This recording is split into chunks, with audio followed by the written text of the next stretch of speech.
Have you ever wondered, why does it work that way? Or thought, how can we thrive with Medicare Advantage under these conditions?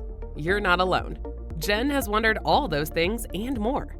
Every month, join Jenn Kerfoot and a motley crew of friends as they bring you candid conversations with industry pros, break down important updates, and share insider tips to boost star ratings. Whether you've been around since before Medicare had the advantage or are just starting out, there's always something new to learn. Welcome to Stars Unscripted. All right. Well, happy Monday, everyone, or depending on the day that you're watching this. This is Stars Unscripted, episode 2. I'm super excited for today's episode because I'm joined with Mick and Phil. Cue the Phil Collins jokes and music. I don't know if it's in the air tonight or today, but I'm definitely feeling something. So thank you so much, Mick and Phil, for joining us. I'm going to use this time now to make our producer, Stefan, really happy, knowing that my ADD will not remind me to give a shout out to our sponsor, which after Mick and Phil introduce themselves, you'll get to hear a real snazzy or see a real snazzy little commercial. Super fun, so check it out. But Mick, Phil, you mind telling the listeners who you are and what you do? Go ahead, Phil. I'll go first. You guys Phil are so polite. Collins, Director of Client Success at Hyperlift. And yeah, been with Hyperlift since early this year. Love it. Go back to my roots as far as like data analytics, stars, HEDIS, all that great stuff. So love being there and love helping health plans. So hand it off to Mick. Yeah, I'm Mick Toomey, CEO of Hyperlift, and love being here with these two. You know, Phil, I think Jenn was actually one of the people that recommended that Hyperlift begin to start working more formally with Phil. It's a story for a non-recorded day. That's a fair point. And yeah, so he joined the team, and he's been a fantastic addition, and kind of loves getting down into the weeds of the data with me, and always fun getting to spin some of this around with Jenn. So very excited to jump in today and start digging into the data. As a Medicare Stars professional, you're on a mission to boost your plan's ratings. But complex data and endless metrics make it more than challenging. Enter Stars Monitor by Hyperlift, your guide to improved performance. Our dashboards pinpoint your most impactful opportunities. By focusing on what truly matters, you'll avoid the pitfall of missed targets and achieve the goal of steady improvement. Take the first step towards your Stars success story. Email results@hyperlift.com for a free demo. Stars Monitor by Hyperlift, providing speed to clarity. No, I'm super excited. So, you know, in the last episode we just had, we talked a lot about HAWS, a lot about health equity, and just kind of our first reactions to the star ratings when they came out. Today, I really wanted to dig into some of the data, especially around kind of the analyses that you and Phil and the entire Hyperlift team have been doing.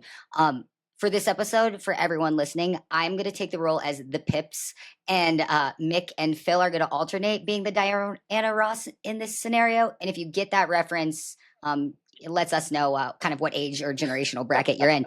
I'm a weird outlier. Well, Mick, before we got on today, you know, we talk a lot about the force multiplier that is those QI measures. It's really one of my favorite kind of things when I'm thinking about it. I say a lot, you know, stars is a math problem, and sometimes we conflate it with other things, but at the end of the day, it's really understanding the technical specifications and how the order of operations of how we calculate that math problem worked out.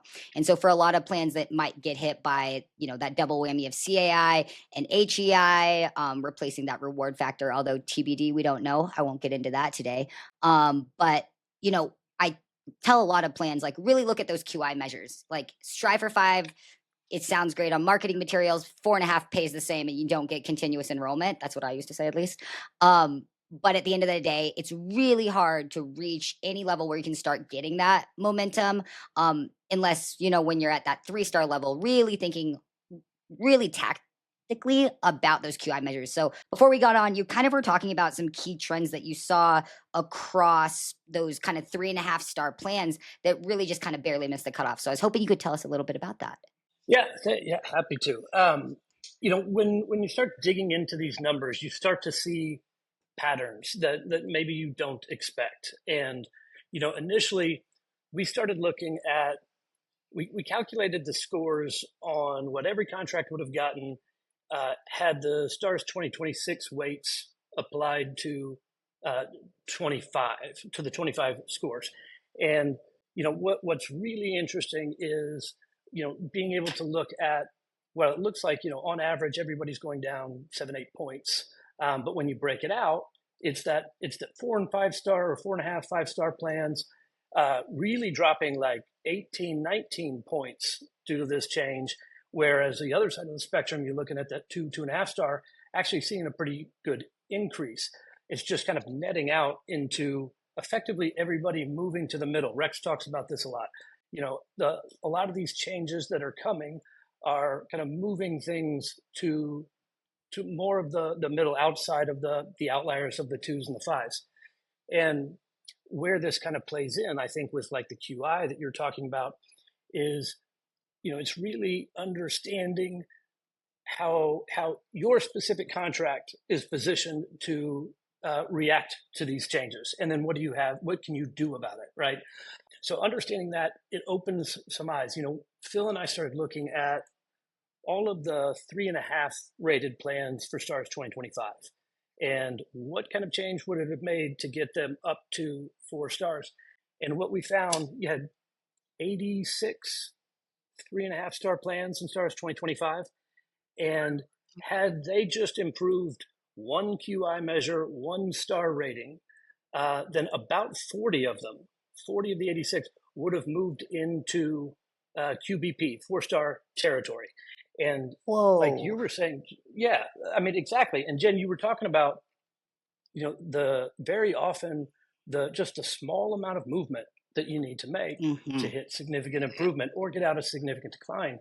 But I think it's kind of an overlooked thing. Not a lot of plans put a ton of emphasis on the QI measures, but if they do, there's a lot of gains to be had.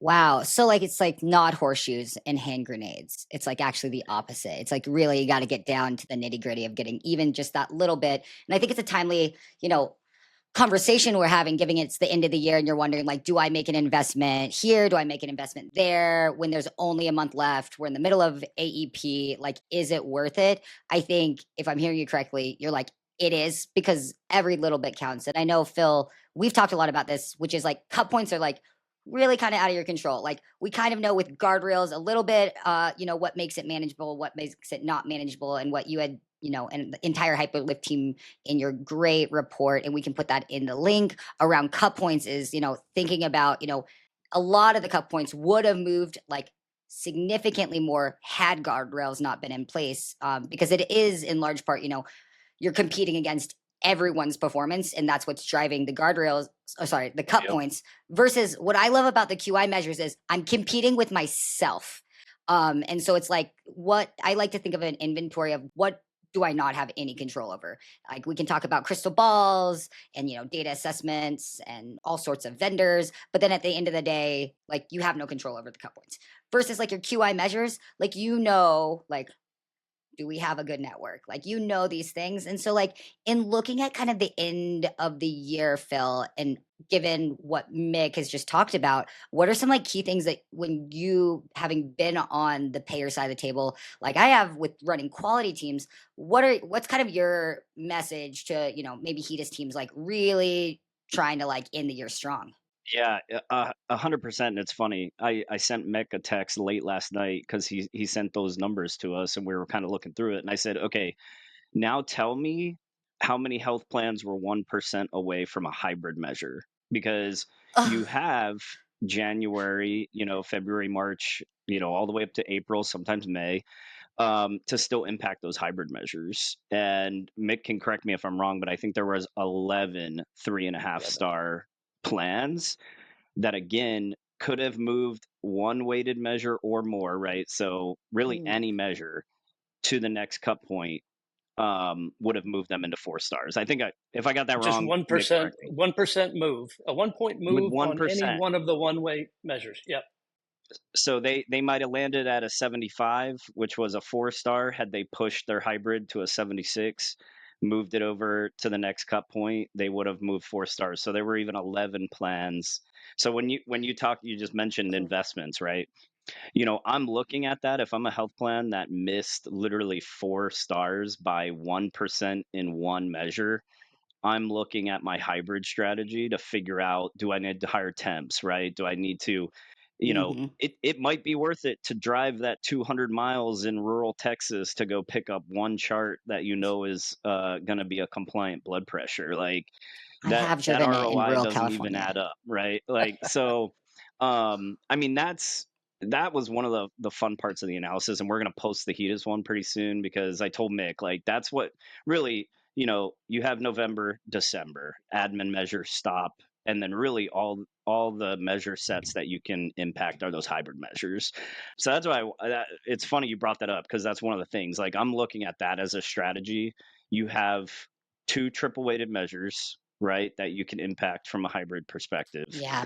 um, which can do wonders for QI. We're big advocates for the QI measures when we start talking about math pass and stuff like that on our monthly calls with our clients.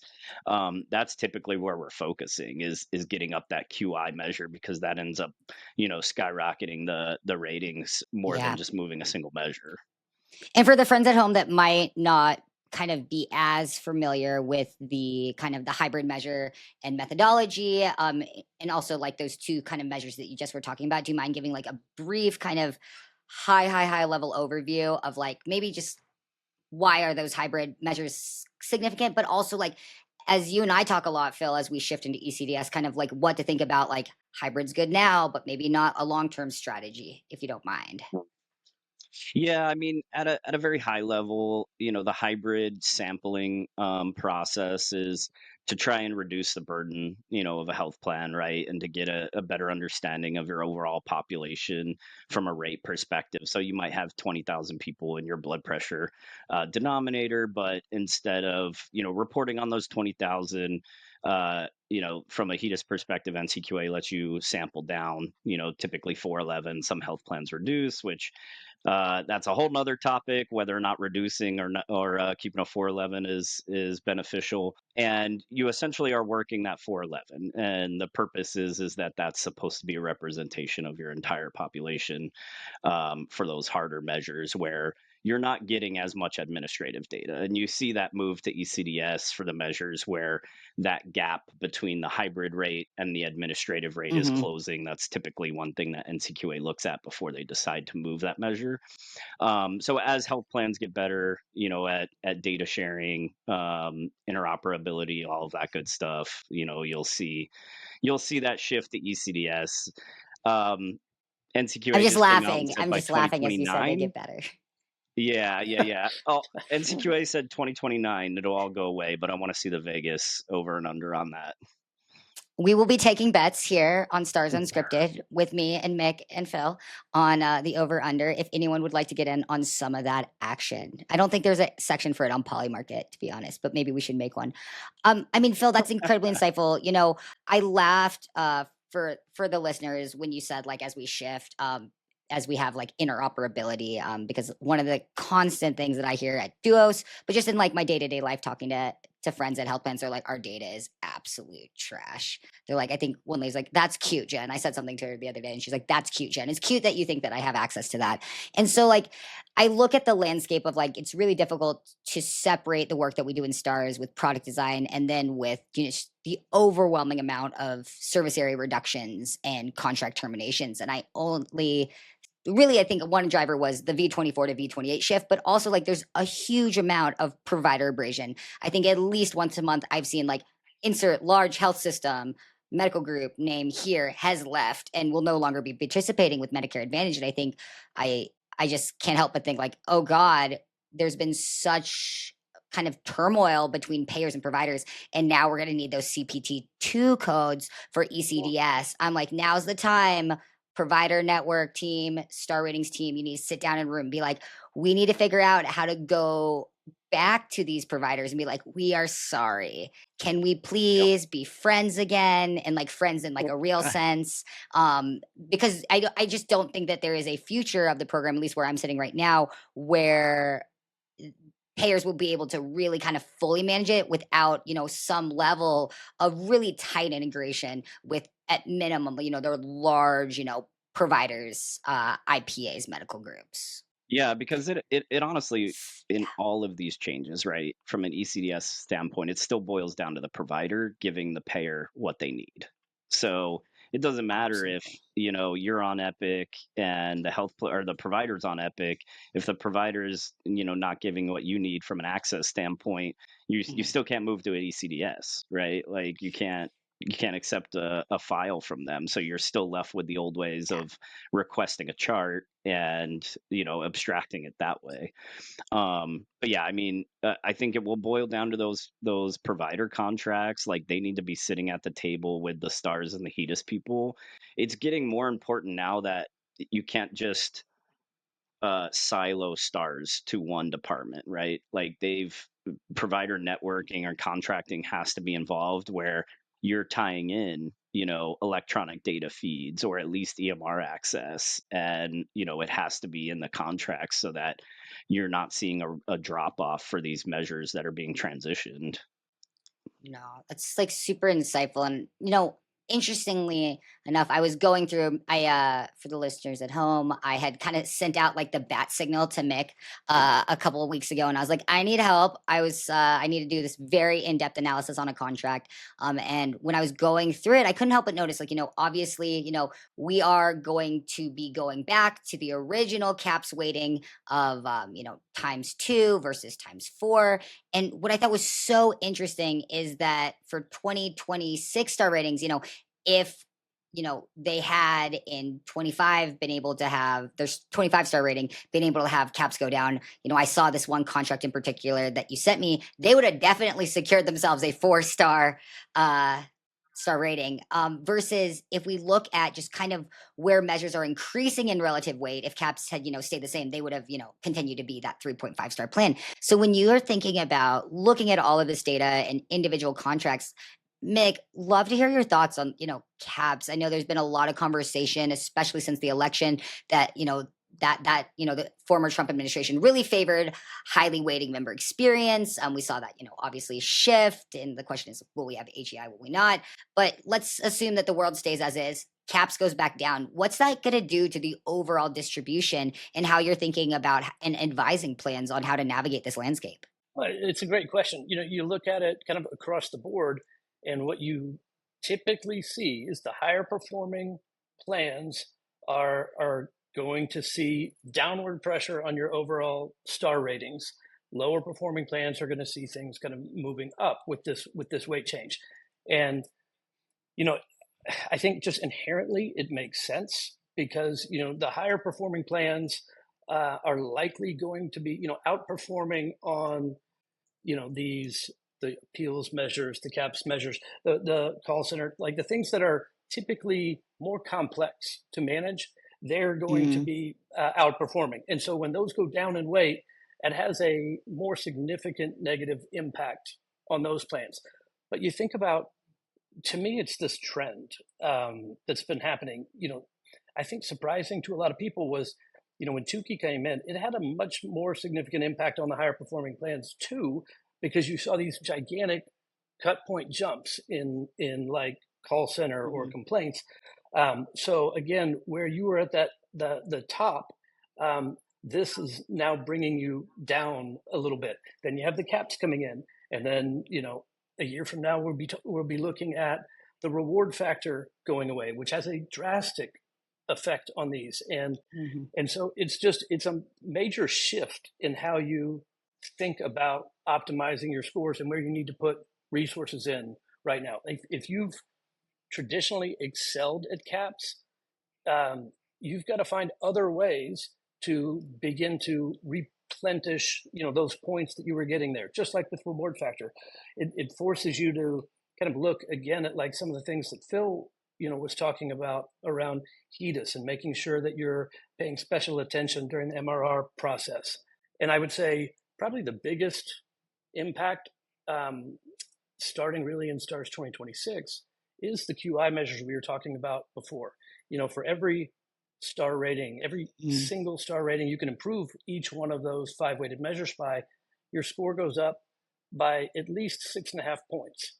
I say at least because that, at least right now, that can still trigger reward factor. It can, or get you into, hold harmless type situations. But there's a ton of benefit in maximizing your QI. And again, especially for STARS 2026, I think the Part D QI is really attractive because with the weight change, now the 3 med adherence measures that stayed at 3 weight, the QI that's obviously staying at 5, that represents a tremendous portion of your Part D score. And so if you can bump up even 1 med adherence, like from a no change to a significant improvement, more often than not, that's going to trigger an improvement in your QI score. So right there, you got 6.5 points. If that improvement in the med adherence kicked in, that's another 4 points. So you're looking at 10 points with really just moving 1 measure. And it can be very additive. So again, it comes down to understanding where you fall in the spectrum of a lot of these things and making sure that you're really taking advantage of QI where possible, MRR where possible, everything that you can do to optimize. No, And we absolutely. work with it. Sorry, Jen. I was just gonna say, I mean, we work with health plans all the time, right? When we onboard a new client, we've got a 4-star target for everything. But that might not be the best approach, right? To Mick's point, when you're looking at QI, you might have to move the measure 3 percentage points to get to 4-star, but it might be less than 2% to go from no significant change to significant improvement. And those are Might be less than situations that we 1%. constantly, Yeah. we constantly tell health plans that is more palatable than a 3% increase in a med adherence measure that's already hard to move. Yeah, related to that also is when if you've got a rule where you're setting targets, has to be 4 or 5, but based on your performance, it's just not realistic to be able to make that jump. So what you don't want to do is set a target up here that you're really not likely to make, but you're setting expectations around your overall score and including that 4 or 5-star expectation. Better to look realistically at where you are and understand which levers I can move and what's essentially getting you to that math path that's the most likely course to where you want to be. No, I think it's like we're getting close to the week of Thanksgiving. It's like, what is actually attainable? Like, are you going to make that really, really pretty full spread? Or are you really good at nailing like that turkey and mashed potatoes and maybe like go to, I don't know, Whole Foods and get the other sides? And using that same analogy that I just made up poorly on the fly, like thinking about, what do you do exceedingly well as a plan? And then maybe where are some vendors that you also could look to help like augment those internal efforts. I can't say this enough, like really like work what you can work, leverage good partners, but also hold those partners accountable. Like, are you like sitting and reviewing like every single vendor? Do you have duplicative vendors that maybe you can consolidate one vendor and have another vendor do something else for a discounted price? Because vendors love to do that, like, bundled services, discount-based pricing, but also like, are you contractually holding them accountable, to do what they say they're going to do, and then ensure that they're not creating unnecessary abrasion that's hurting you in other areas. I can't tell you how many plans that I've talked to that says, we have a vendor that calls members for medication adherence because for those of you listening, if you didn't know, now you do. You have so much control to an extent around Part D because there's far less measures than there are on Part D than Part C. And so that QI measure is weighted the same. And it can really give you a huge bump. Like Part D is I think in my opinion, in my experience, like a really nice place to start managing because it's very practical. But when we start thinking about the amount of cold calls that members get, especially, during third and fourth quarter, especially this year, given that there was an, election, that, if you have a vendor, you might get medication adherence, but then you might hurt yourself in, rating a drug plan. Like members don't know this is my vendor. It's not the drug plan. Like, you have to think about, do you have conflicting messages to your members, or do you have areas that you're creating confusion on your road to like create a better Thanksgiving dinner, using the bad analogy that I've crafted for this conversation? Like in terms of kind of what your guys are seeing at Hyperlift, and then in your conversations with a lot of plans, when you're thinking about like really core things to keep within a plan ecosystem versus like where are some good places to partner out, I'd be just real curious in general too of where you think those areas are. I kind of threw you on the spot. You don't have to name names, but just also like measures in general. Smart man. Mick. It's like Phil goes Yeah, first. well, I think that there are, we have the luxury of getting to work with a lot of different vendors out there, and we've seen a number of vendors really move the needle effectively on the med adherence piece, which I think right now is tremendously valuable. Again, one thing that we've seen, I think that's really interesting, is kind of self-imposed barriers. Most plans have been out texting with members for med adherence type opportunities for a long time. But just recently, like this year, we had a number of plans we worked finally get the lawyers to approve them to start taking advantage of texting. So I think the first step is making sure that you don't have any self-imposed challenges to getting this performance out. But I think the med adherence vendors are a real opportunity. I think, we've talked to a few on the Haas side here recently. And, I think that's one that's been somewhat ignored traditionally, looking at these Haas measures that are down around 3%. Haas is hard. I'll say it louder for the friends at the back. Haas is hard. So 2 years. Well, look back. Yeah. I don't even have that plan It's hard, anymore. and it's the timing. That's right. When we're trying to look at it, making an investment and seeing the results, Haas is never a good candidate, because you make the investment and it's years before you actually see the results, and it's still kind of perception-y, and it's not guaranteed. It's not like we got them in, we closed the gap, move on. So I do think that I expect to see a lot more plans beginning to look at these Haas measures going forward, as the returning measures get up to 3-weight, the other things coming down. Now, all of a sudden, Haas is worth, 15-ish% of overall stars. And traditionally, those are the lowest performing measures, for a lot of plans. And so I think it's going to be an opportunity for, some plans who really put an emphasis there to begin to separate themselves from the pack and begin to differentiate.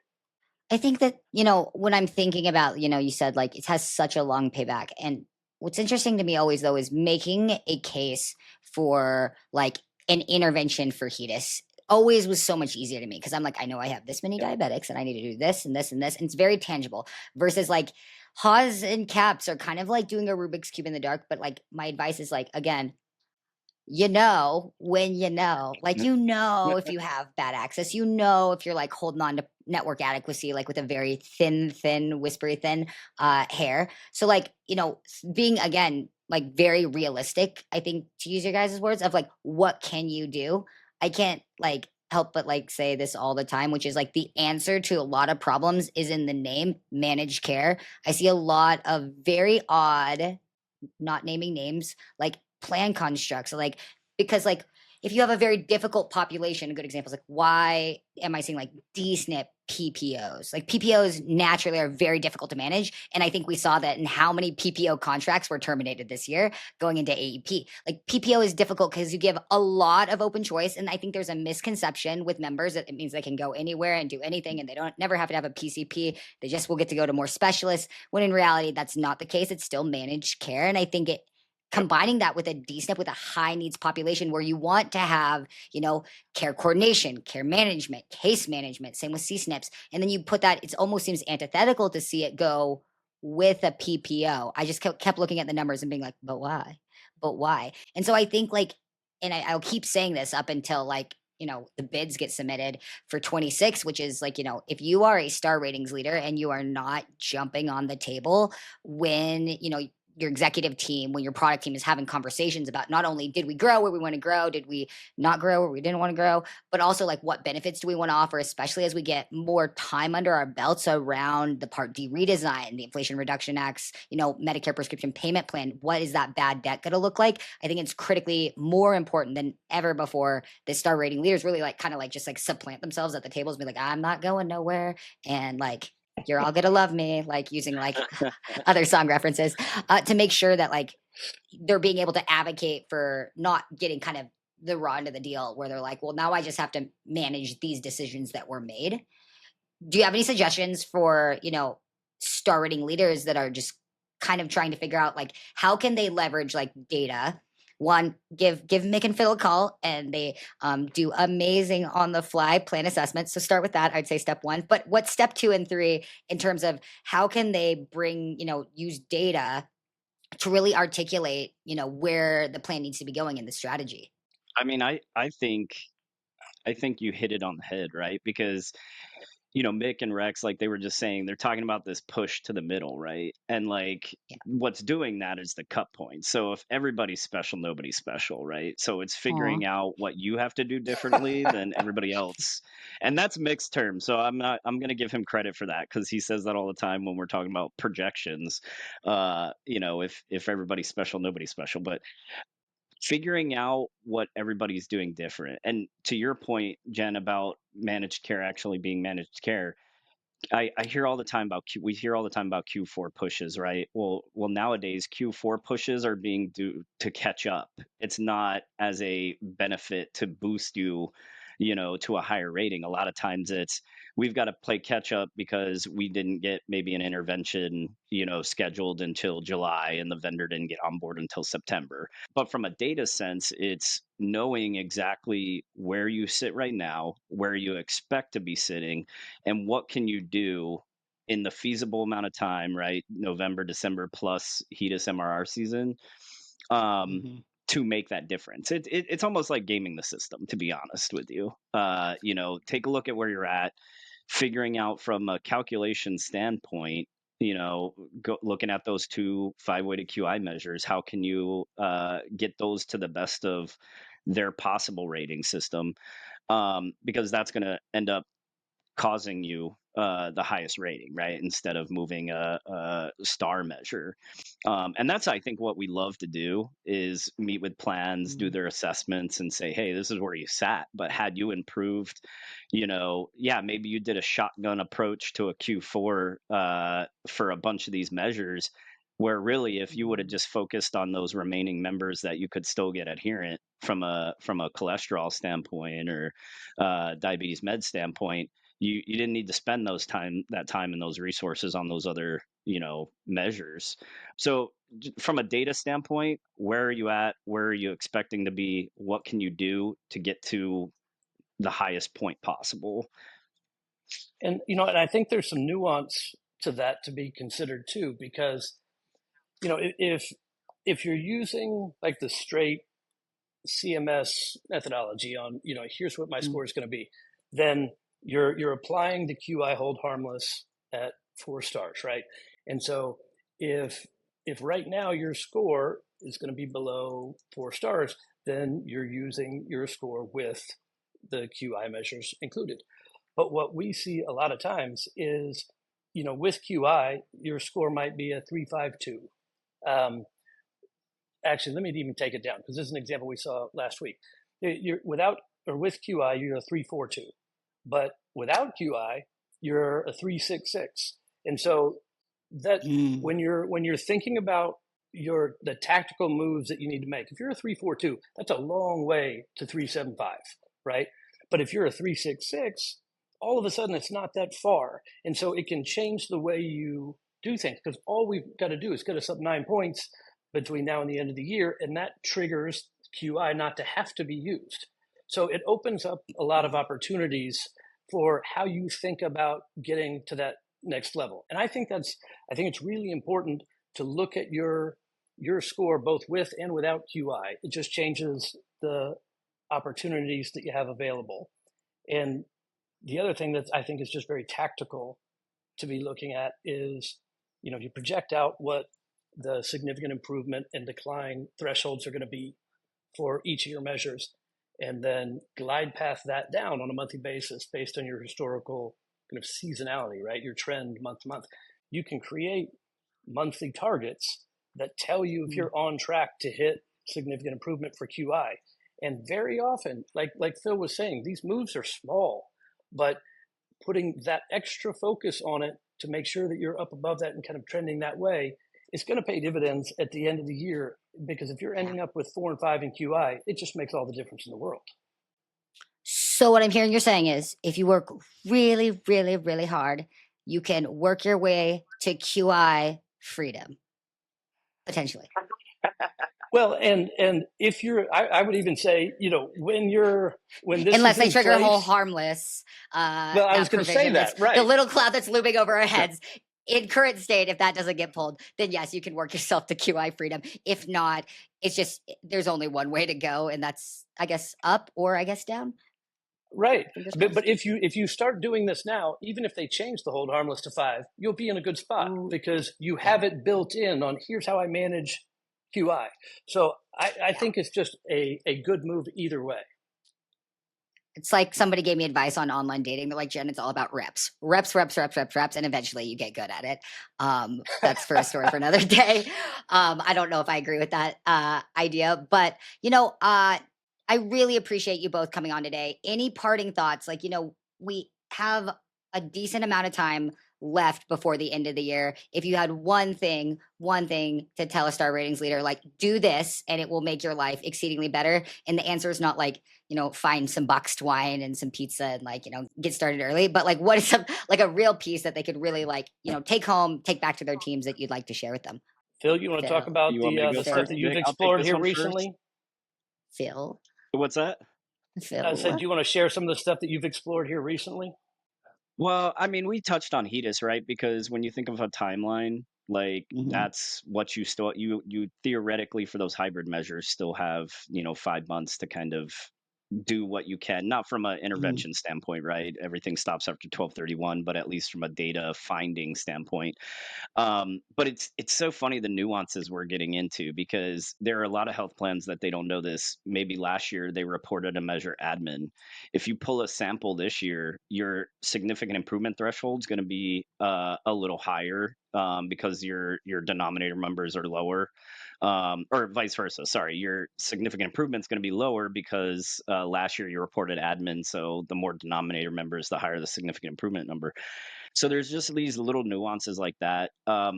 If I was giving one parting words, Mick loves to give data models out for free. So reach out to us and we will show you what you have left to Wow. touch on or what you have the ability to touch on. And, hopefully it'll be beneficial. I know it is for a lot of the people that we've been reaching out to or that You have have to been get reaching out to us. Stefan to edit like you, just like throwing like Mick, like bus, like like I wonder if we can do an animation like that in post production. But no, that's such I think I really appreciate like not only like what Hyperlift does, but also Mick, Phil, you both are just so giving in terms of offering like advice, like comfort drinks at the bar for all the star ratings leaders that might be trying to figure out which way is up. So definitely appreciate everything you do. Mick, parting thoughts and gifts outside of your data modeling to the folks listening at home. Well, like Phil said, I do like giving this stuff away. So if you need any kind of analyses, any peer analyses, just reach out to any of us. Happy to do that. But I would say just look at the nuance, based on some of the analysis that we've been doing here recently. It comes down to, basis points, here at the end of the year. Where are the things where you're kind of close to a projected cut point? Look at just anything you could do to kind of push you up to that next level. Anything that you can do to maximize those QI ratings, and then be thoughtful about the MRR process and how do you structure a strategy to make sure that you're getting the most out of your MRR process, focusing where you need to get it, and then frankly stopping, when it's appropriate and moving on to something different. No, I And if you're really a vendor, appreciate. don't be the cranberry sauce of the Thanksgiving dinner. So Whoa, just whoa, adding whoa! on When that. I really see the the cranberry key. sauce that comes out with like the can marks, I'm like, yes. Like I The just really cans are like my knowing favorite. like the canned like the can jelly. mark, Yeah. like tell the can jelly like lets me know like where to cut based on the ribs of the aluminum can that has put an impression on the sauce. Well, thank you so much for joining me. I hope wherever you are listening to this today, you're having a wonderful Monday or Tuesday or whatever the day of the week it is. And you have a great rest of your week. Bye. Thanks so much, Jen. Yes.